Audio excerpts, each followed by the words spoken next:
Hey, parents, guardians, mentors, grandparents, aunties, adults in charge of a student here at Valley. Welcome, welcome, welcome. My name is Colin Slaby, and I am your student sixth grade English Language Arts teacher, or ELA, here at Valley. Weird times that call for different measures, and so this is technically sort of part of conferences. And I guess I would say this is that the purpose of this video is to answer any questions before you would need to actually set up a conference. But I also understand, we all understand, that some of you just really want to have a person-to-person conference with me, and that is always welcome. And I am inviting all of you to try to schedule one with me, but knowing full well that maybe this video will answer some of those questions ahead of time. Okay, let me walk through kind of the basics and see where we're at. All right, so what have we done so far in sixth grade ELA? All right, number one, we shared information about ourselves. I've learned a lot about your students. They've learned a little bit about me. We've read numerous children's books and first chapters. So we've done a lot of work with children's books to sort of set up language arts thinking and writing. And then I've actually read some first chapters of some books to the students that hopefully hooks them and they want to read more. We've journaled and we've free wrote a few times in terms of I'd give them a prompt and they kind of get into it a little bit. Set up a reader's notebook. So this is something that every student, they can design it themselves, but it's nice and neat because this thing is already sort of laid out in the different sections. So I have those in case your student still doesn't have one. I can get them to you from the front desk. So they'll always be in the front, and just let me know and I'll set one aside with the name on it. I think almost everyone has these. Learned about our topic sentences. So that's kind of a new concept as kids in sixth grade learn how to write a paragraph in a way that lets your reader know what's coming. That's dealing with starting with the topic sentence. We learned about annotating and a reading or an article, and that's interacting with the text. And we've used Schoology or Notability and Google Docs and Google Drive. We're using all these resources, and some of those doesn't sound like anything to you, but they actually have value for helping the student organize and create and produce their learning. We also started paragraphing a little bit. And all of this is couched under, the idea of community. These are sixth graders, right? They're transitioning from elementary school, and the idea of building a sense of connection to each other. And everything we've done is connected to community in some way or another. That's important. So that's kind of what we've done. What are we going to do? Well, we're kind of finally hitting a novel. This is the novel right here. It's called Seed Folks by Paul Fleischman. Pretty thin, but tons of stuff to talk about and work through. And the skills that we're working with the Seed Folks, we're going to be talking about summarization, which is a skill. Reading comprehension, always important. More paragraph writing, obviously, we kind of keep practicing that. And then also inferences are really important, and they've been doing that forever. But you can never infer enough, truly. I mean, and you learn to infer with more and more information. But this is the author. And he's a character actually in the story, although he goes by a different name. But the whole general idea of the story is that in Cleveland, there is a community garden that pops up, kind of accidentally, starts with a vacant, kind of a junky lot. And I live in South Minneapolis, and so I thought one of the things to do would be to bring in like the experiences I've had. And in South Minneapolis, there are actually tons of community gardens that have different purposes and different reasons for being. So we have food gardens, we have just sort of decorative gardens, and then actually I live just 3 blocks from the George Floyd Memorial, which really is just, these are all cinder blocks right here, and someone took dirt, hauled it in, and there's been a garden there all summer and into the fall, and that's more about a memorial. So that's all something that we've been talking about. What they've been doing in this book is they've been following their characters. So each chapter is a different character. And this character kind of shares their story. And it's interesting because that's just one named Virgil. They're pretty short. And we're kind of like, kids are not touching books. They're getting PDF files and they're reading along as I read. But we get a chance to sort of stop and talk about what these characters are seeing. It's about perspective.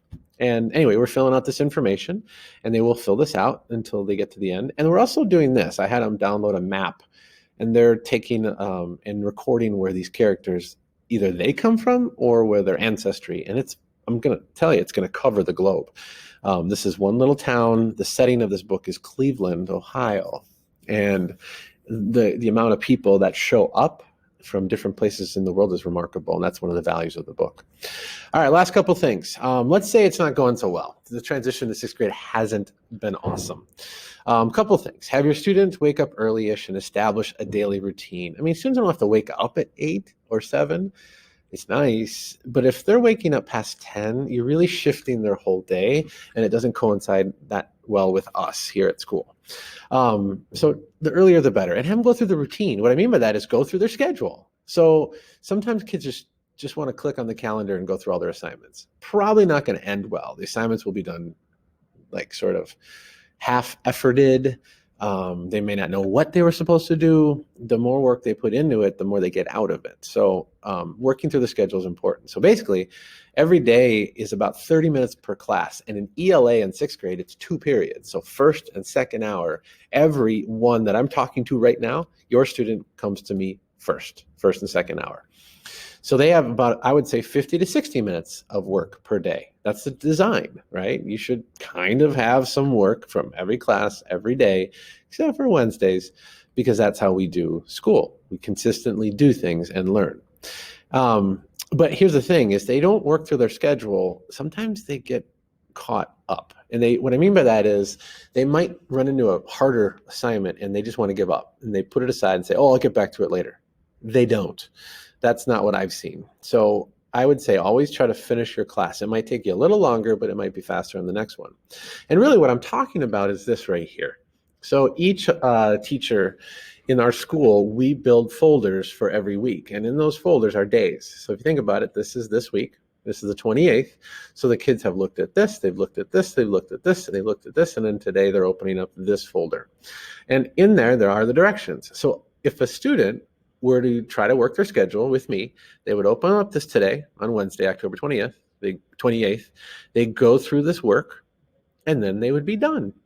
And then they would go to their other class, so whatever they had for third hour. That's the way to do it. Anything else, and it's jumping around, and they lose track, and they're kids, and they have sort of disorganization as part of their being. So the more that they work through the schedule and they finish before they move on, that will be better.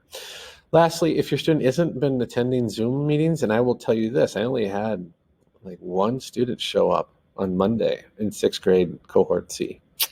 That's not going to do well for us. So we've got to get better attendance of Zoom meetings. It's not always something we have to stick on forever. I usually don't teach. I'm assuming the kids have looked at it. I try to field questions or just talk to the student. So if you want to have them be more successful, have them go to the meetings, use their camera, and ask questions. All right. Lastly, if you want to know how I'm grading, it's kind of like this. Most assignments are 1 point, and they're called formative, meaning practice. I've taught something or we're practicing something. The kids have an exercise. They do it. I don't usually even give a lot of comments. I just make sure that they're on track, move on. Some assignments will become bigger. They're called summative. Tests, essays, papers, big projects. That's more about showing that you understand the learning. That's your performance. Okay. So those start to happen. We haven't had one yet. There's been a lot of just daily work. Anything that's not done goes in as missing, and that means 0 points. So it will greatly affect students' grade point averages or their percentages in their grade. If you care about that, that's your sign that something's not going well.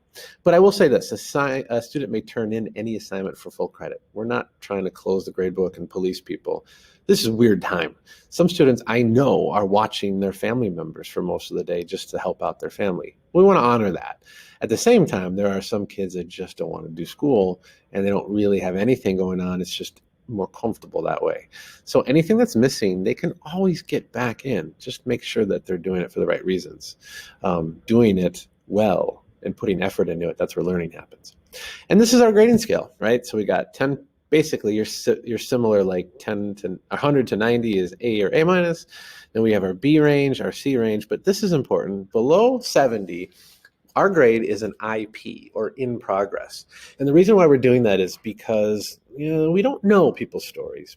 And an in progress, if a kid doesn't change things will then turn into a no grade. And that's actually pretty good because it doesn't really hurt a grade point, but it's also really informative that that student just wasn't there enough. And they didn't, what I mean there, like their work wasn't there enough for me to assess. It's not good, and it's a sign that something went really wrong, but it's also not a punishment. So it's information. So like I said, we want to move kids into the C and the B and the A. I would rather take a student who struggled mightily, worked their tail off, but got a C than a kid who could cruise through and get an A, and spent no time on it. And that usually doesn't happen. So anyway, I hope all is well with every one of you, and I look forward to meeting you individually. So please look for an email. That email from me should be an invitation to set up a conference that would take place next Wednesday, November 5th, I believe. So I look forward to talking to you and seeing you and making a connection around your wonderful students. So take care, and I hope all is well.